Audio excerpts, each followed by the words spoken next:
Nyano Road, Anti-Mercy Junction, the Nina, Ebesomo, and Ne, Evie. Then some who are better work as a woman be and the same. A year dom kuma one recipe jumping your dome, and no a yaff in your marking, and they are two yourself. On a banner botra or betray ye pa, Nintendo may be on my own pen home and Cassa Ewohono. Now, Professor Jampon, so I can say that you just say. Recipe Jafwa, almost share my Basabasaya course so a woman recipe drum water no, and was IGP a chick omina. Ghana man penny John Dramani Mahama a year at the man come company for ye dear Jumedia Umkodi and Wakasa or said and someone who will be at the Atridra. Appointment Nisugusua a coswaya bob on penny for jeans on what the Juma will be ano. Your call Amanone and Samun Swan, who go Pumu Egypt memoir or yet be a costum, Nina and say America man penny in Sabia Batudra, almost edgy to more and ye and who or yet share and omoye elhonum. And small word Pinuan can some win one. We have a change himself from Turaka with free ITV. Me, I'm doing some mobile welcome. We are from so people for we a month for so people. Me try me home bar, major brain match at the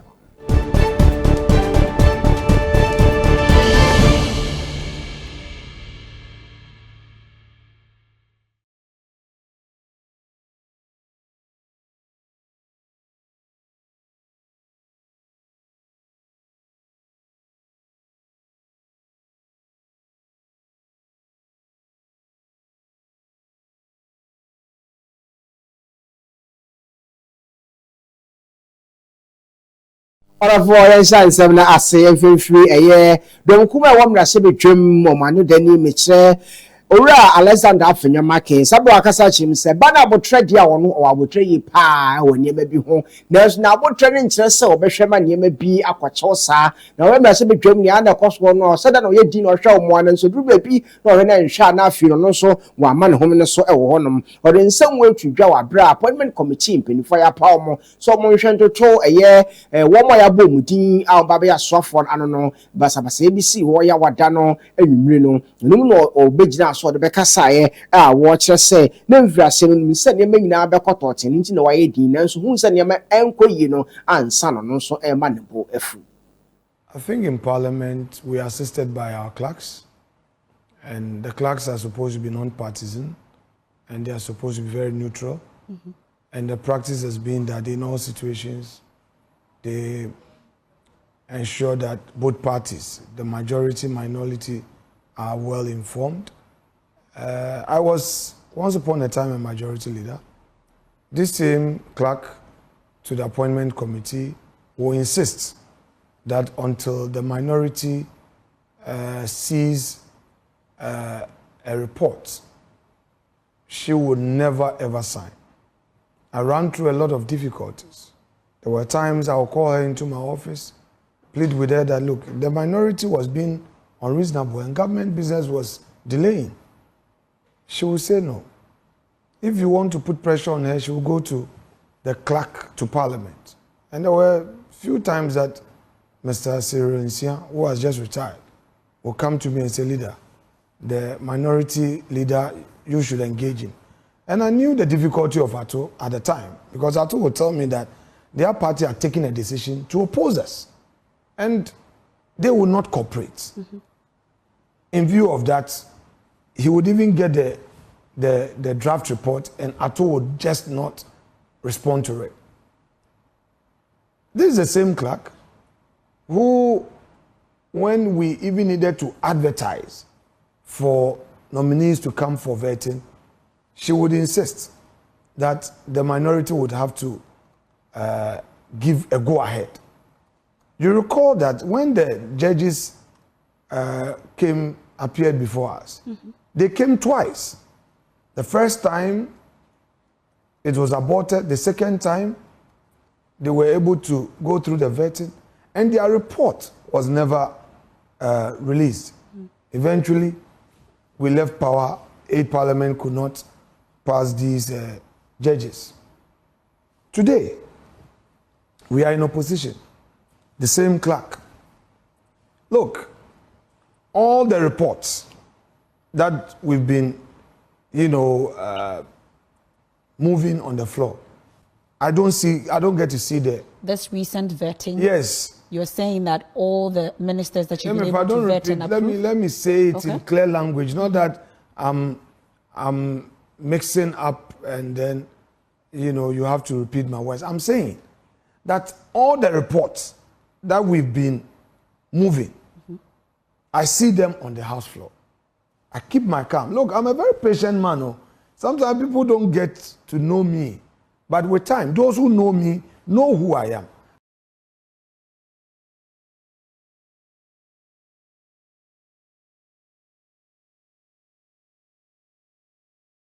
However, you enjoy some show Sabasa any someone now opinion about amanyasam wa bin pa bega say ye political analyst I friend Professor Ralph Jump West na no e de atumbi. Now on the radio king na say was IGP Mitchell Inspector General of Police Dr. George Akufu Dampare obomodi ya no to nsa de frɛ mrase bedwafo a na o nsa so na sabasa so ne esi ye o mrase bedwam na o manye japade ahodo ba ko mienu bi table microphone a wɔn ekeka ahwehwe mu wɔn sɛ no ɛwɔ sa IGP ɛfrɛ wɔn nyinaa na otum bi sɛ wɔn nsam na odifo no ɛwɔ sa IGP ne fa mmra kwan so wo Jerry Bosome da na etoso aduasa ewa afemu na wotwe a etwemu yi na mrahye bedwafo bie SSA tables na afa microphones ya appointment committee ya wonmo etoto asoafo a mampeni John Dramani Mahama abo wonmo edi wom toto wom ano no mentimi ho asebi eba wonmo entem nam so ma wonmo SSA japade a na ewo edan no emu na wohwe ya wada kwani fiada so no de a na enya asem keto akora nam so ema adwumadia na nka esese wonmo edini ya wada no wonmo to ade hyefiada sanse microphones ya wonu be yusu no na ni na asesa ya enunti wonu mu etoa antoto no so a na enye yie na wei na Professor Jampo akasa ade atodwa se majority anase dom dodo a wonu mu ewo emrahye bedwam no etwa se wonu mu ema dom kuma no kwan na eba se dwumadie bi ekoso ewo emrahye bedwamu a won so esiginaye eni se chenchina de won ebeka no esese won de ede ye adwuma Professor Jampo ni science no wo de ato Ghana Post Sahene Dr. George Akufu Dampare enim se won mu a won esese microphones any table no ewo biaya no won etoto asoafo no ano no esese saafo ni na wo hwe na okofa won na emra no ene won edi sede se na efata esan se won mu trase ehwe masa ayoyi eta kokokoso a wo man na japade ene sika ena ekwa ano no na Professor Jampo nkasa yemu no wo sanso etwe mu se de enti a wato nsade afra Ghana Police Sahene se mrahye bedwafo a won mu da asaso ne ban na die ewo biaya no won mu etoto asoafo no ano a won mu asesa nyema no won mu hwe hunu se taxpayers money and one more edit at toss microphones no any table no and one to me san sa kwa na ye ja wo mo won mo ene nam ho esese emra no and one mu di said yes na efata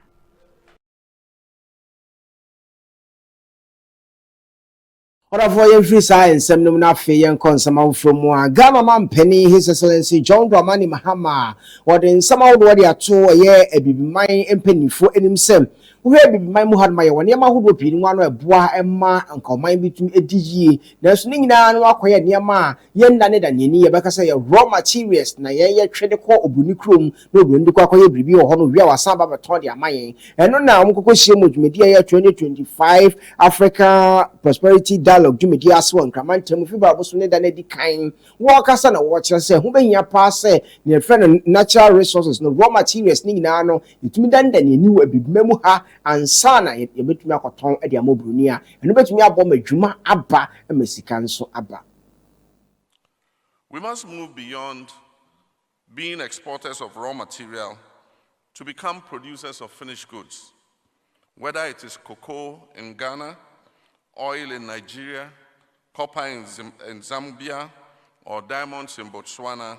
We must process and add value to our natural resources. By so doing, we'll not only increase our share of global trade, but also create sustainable jobs for our people, especially our young people. We must indigenize ownership of our natural resources. There's capital and technology available to us today to increase our participation in the exploitation of our natural resources. Our governments must therefore work hand in hand with the private sector to drive industrialization through special economic zones that encourage manufacturing and innovation, access to finance for small and medium-sized enterprises, which are the backbone of our economies. investments in technical and vocational education to equip our youth with the skills needed for industries of the future. The fourth industrial revolution presents a golden opportunity for Africa to leapfrog traditional development models. We don't need to go back to inventing the wheel. Digital transformation can drive financial inclusion. It can improve public service delivery and create new opportunities for all our people. We must therefore expand internet access and digital infrastructure to bridge the digital divide. We must encourage fintech and e-commerce to facilitate trade and economic participation. We must invest in research and development to support our homegrown innovations. Technology indeed has the power to make Africa more competitive.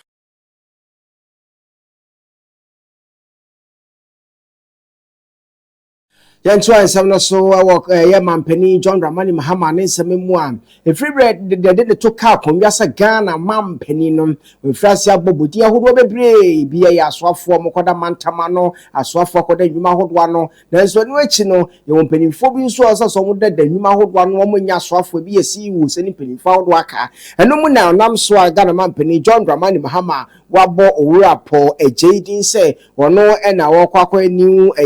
administrator a wokwa Ghana Education Trust Fund etwenchi akasa get fund ano Owura Paul Ejei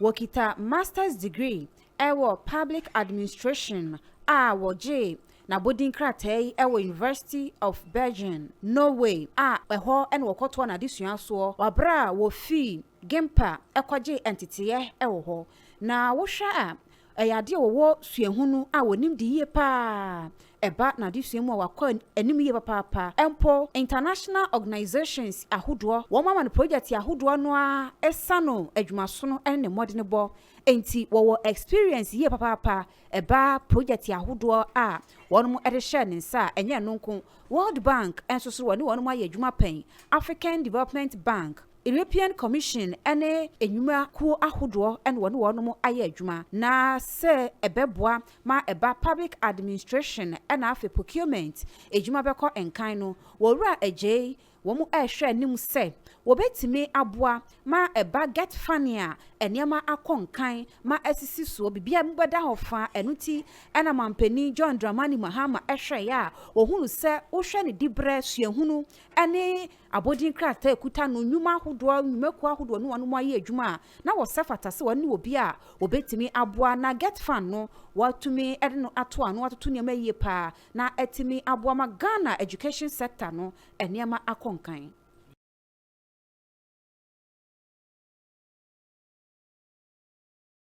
appointment no gusu a ye bobodi ntie nya modi a nya betre hebia won so de betume piemu nanu ena ntia ensa ka chem se Ghana Water Company Limited nso sabi omo ade abetudwa ese owura Adam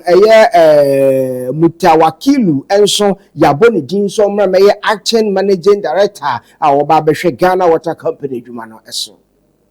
Adam Mutawakilu kane na wono en woye da mango peso aso mra hye bedwani ane mampeni John Dramani Mahama abonidin a wogina article 195/1 at the Ghana yemra kuni ni 1992 constitution no eso a wo hwe nim se empenfo beje no atumo na we no board enkitahudie ebekwoso a Public Services Commission wo mususu ebeka ho bie na wo no mu ahwe se wowura Adam Mutawakilu a ene yabonidin se wono ena Ghana Water Company wobekwa akoye kwankyerefo pani a wobeda ano no wo mbehwe se bibia bekonkan emprempre de wo hose actina wo hwema dwumadie no akonkan kopembra empenfo ebeje no atomu ansa wono abeye kwankyerefo pani ede ama Ghana Water Company Limited na wabra wowura Mutawakilu wakasa no wo kyerɛ ni so ede ma mampani se watimi enya ne mugidie ede sa de brei ede ahye ne nsa efa sa akoya no so ahye ne bo se wo bebo adwumade ne ye pa woni stakeholders ebedi nsawoso ene wono beka abomu ahwe se eba enso hu nsem omanmu a ebekọ enkan na emma mpani ensa ensi fom afenso wonya ne humpo se wo bondi esanse wonya gidie bi ewonimu enti ene wodi saa de bre no ede amano eno to wono so bayire ne ho abo adwumade ne ye pa ama de enti a wo boni din no etimi awie peyo wo wura Mutawakilu eyade wono so no ukopiem ewo University of Ghana wokoje entity ewo ho a eba MSc in Development Finance ya wokoje entity ewo University of Ghana sanso so ena woto aso a Ghana Institute of Management and Public Administration GIMPA ehon so wokopiem ewo ho University of Cape Coast ehon so wabodini krata ni bie efri ho a Petroleum and Oil Studies eno wakwaje ho entity ho and the abodin krata ekutan de dosu ye park NUST na wopani wakopie mu ho a 2013 ekọ 2020 a na Canada mangomra hyebedwani no ye ranking member ewo Mines and Energy Committee ewo emrahebedwemu sanso so ena wasom se District Chief Executive ewo West Gonja District no emu afe waye penipa Ediama Treasury ewo University for Development Studies ena afe Central Administration we nyina mu no John Dramani Mahama abonidi se emprempren wono enye Acting Managing Director Enfama Ghana Water Company. Adafo mayenya we so na yentwa ho ye ba de du so no e agokensi na nu achi no ye besan so de amno nsem e de atoa so e de ama